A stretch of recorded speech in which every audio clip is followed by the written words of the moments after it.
Before we get to the clip, Chomsky believes that popular movements, not governments or elites, are the driving force behind social progress.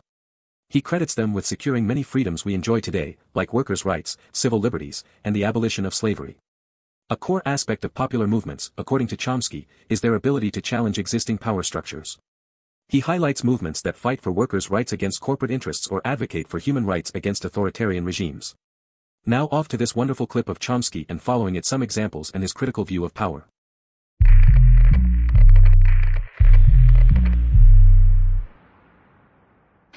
I think it's getting better. If you go back, I look at things because of my age over a longer stretch. So you go back to the 1960s, President Kennedy in the early 60s sharply escalated the war against Indochina, turned into a murderous war against all of Indochina, millions of people killed, countries destroyed. Kennedy sharply escalated it, started authorizing U.S. planes to bomb South Vietnamese rural population, instituted chemical warfare to destroy crops and livestock, started major programs to drive the rural population into basically concentration camps. The claim was to protect them from the guerrillas who U.S. intelligence knew they were supporting, authorized napalm. You could barely get two people in a room together to talk about it. We're doing it, must be right, It took years before you could get any protest started.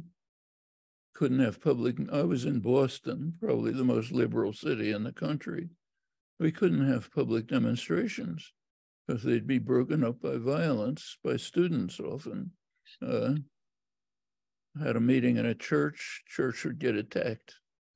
They couldn't criticize our war, which was destroying South Vietnam, later all of Indochina. Well, it changed. It's very different now. By the late 60s, substantial popular movement had developed. By now, it's much more free. So there's improvements over time, not anywhere near enough, but significant. And incidentally, to just add something, the improvements didn't come by magic. They weren't gifts.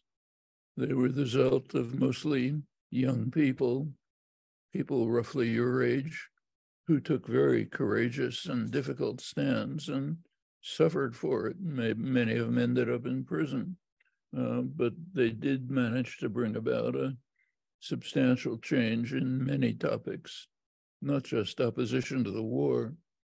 Take something like women's rights. Didn't exist in the 1960s.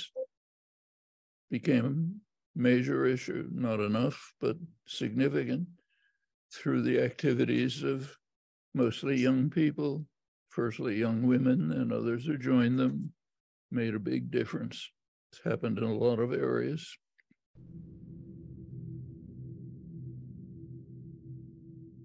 The fight for racial equality in the U.S. is a prime example. Chomsky likely sees it as a popular movement that forced significant changes despite government resistance. Chomsky, a vocal critic of U.S. foreign policy, likely applauds movements that resist wars he deems unjust, like the Vietnam War protests. Chomsky is wary of governments co-opting popular movements. He might argue that governments often act in the interests of the powerful, and popular movements need to maintain pressure for lasting change. Chomsky's ideology, libertarian socialism, emphasizes worker and community control. So, he would likely favor movements that promote worker cooperatives or participatory democracy. Well, I hope you liked the video and give the channel a subscribe. If you wish, you can join the channel as a member, it would be greatly appreciated.